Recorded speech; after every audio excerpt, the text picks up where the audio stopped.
Welcome, everybody. I am Neal Cavuto, and today we are departing from our usual heap of politicians screaming at each other to remember a man who never screamed at all and now has left this world for good. Ross Perot is dead. He was 89 years old. Now, some younger folks out there might not know him, remember him, but older Americans won't soon forget him. A man who led his charge to the talking as much as his stunning quest for the presidency of the United States left all the experts fumbling. Ross Perot, a man who made billions in life, worried about the billions more this government was wasting en route to what he warned would be its fiscal death. If we didn't wake up, if we didn't see the bipartisan madness of its ways, spending more than we were taking in and year out. And he was on it, armed with little more than charts on a stand and a matching chip on his shoulder. Ross Perot figured if he didn't say something, no one would do anything. So back in 1992, Perot took on the established parties to say both Democrats and Republicans had failed this country. Who does that remind you of, by the way? And he was going to save it, run for president of the United States to get the attention of everyone in the United States. They said he was wasting his time, that no one would want to listen to lectures on budgets that really didn't seem to matter. Too depressing, too boring, too much.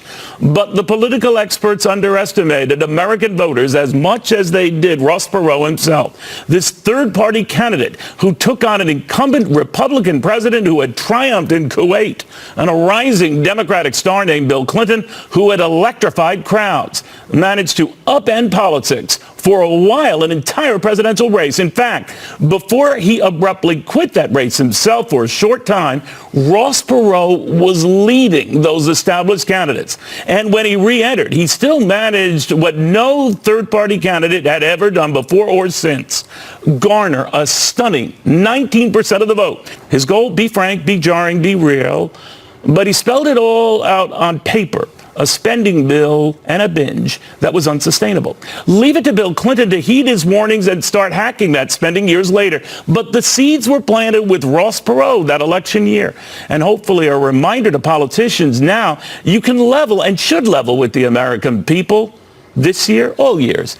A man who single-handedly changed the definition of politics by not acting like a politician at all, who proved you could level with the American people, as I said, if you show a way out for the American people. Ross Perot did that. Today, we remember that. We lead with that, which is why we're all over that, with his son, Ross Perot Jr., on his dad's quest to keep the nation's debt from blowing up. And his hand-picked Svengali, you might say, the former U.S. Comptroller General, David Walker, who launched a national campaign to make the importance of spending only what you have sink in. Then this poster, Tom Bevan, on how Perot darn near sent the two-party system as we know it tumbling down. We begin, though, with the man named Russ, who made a household word out of Ross, Russ Verney. You know, I can remember talking a number of times, Russ, and I would talk about the fact, well, what's so bad about the debt when you think about it? The Chinese and others will always be buying it. He said, well, there's a difference between investing and owning. And we're getting to the point, he said, and that was years ago, where they own us. Back then we were at a $4 trillion debt. Now we're up to $21 trillion. Wow. And we have to pay interest on that. So if people want to provide financing for any government program, just look at the interest we're wasting on a national debt. Doesn't buy a minute of education, a mile of highway, or a soldier to defend this country. It's wasted money. You know, a lot of people focus on Ross Perot's third-party run. His son told me during the 2012 campaign, more people should focus on his fight just against runaway spending. My father is very focused on the debt, as you said, and my father is a great visionary. He was early on this subject. I wish we could have fixed it 20 years ago. It had a $4 trillion problem. It's now a $16 trillion problem. We have to fix it now. Let's go to work and build this country, pay the debt off, and have a great future for our children. That's what my father wants, and that's the game plan. To the man who was, well, a lot of people say a Perot apostle, a former controller. I'm talking about David Walker, who worked very closely with Ross Perot on fiscal issues, also felt that passion, and to this day has been bemoaning what neither party seems to get still, that you can't keep spending more than you're taking in. David, good to have you. That is the gist of the Perot legacy, isn't it? It is. You know, Ross Perot was a unique individual, and the one word that comes to me when I think of Ross Perot is patriot. He's one of the best patriots this country has ever had. He was successful in business. He truly cared about stewardship. He was a great family man. I remember seeing all the bronze of all of his grandkids as you entered into his office.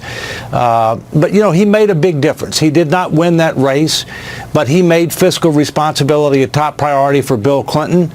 Even his cabinet secretaries will admit that publicly. He also helped to contribute to the Contract for America, and the combination of those two things led us to surpluses for 4 years. But now we're totally out of control, and we need a Perot constitutional amendment that will put a cap of debt to GDP that cannot be violated. That's what we need, because Washington's out of touch, out of control. Ross got it right. Let's honor him. You know, he had said, as you often said, I would rather lose saying the right things than just saying anything. And that was his message, wasn't it? My personal view is I'm not sure if Ross wanted to win or not, but what he did want to do is he wanted to tell the American people the truth. He wanted to wake up America, and he wanted to try to help set the agenda for the president and the Congress. And guess what? He did. He did. And he will always be remembered for that. You know, and you think about it too, David, he broke all the rules, right? That was an odd campaign delivered by this oddest of billionaires who said, look, if you don't see what's happening, we're all going to be paying dearly for this. And it resonated. And what he knew is that the American people can handle the truth. Absolutely. They're willing to accept tough choices if they're part of a comprehensive, principle-based plan that people think are fair. And that's what the president has to do. The president has to lead that effort, because the longer we wait, the more difficult the choices, the higher the risk, and the less burden we're putting on our children and grandchildren. More burden, I should say. Well put, David. Very well put. David Walker. And I think David just touched on it here, and a good intro for my next guest here, that the American people should be treated like adults. You should be treated like an adult. No one needs to talk down to you or feel afraid of offending you. If they just level with you, if they say that what's going on cannot be sustained, that something's got to be done, that is the real legacy of Ross Perot here. That this reality in Washington that just keeps pouring more money in and getting less and less out couldn't sustain itself. Even now, Real Clear Politics' Tom Bevan on that part of the legacy. Tom, what do you think? Certainly the results, 19 million votes that year in 1992.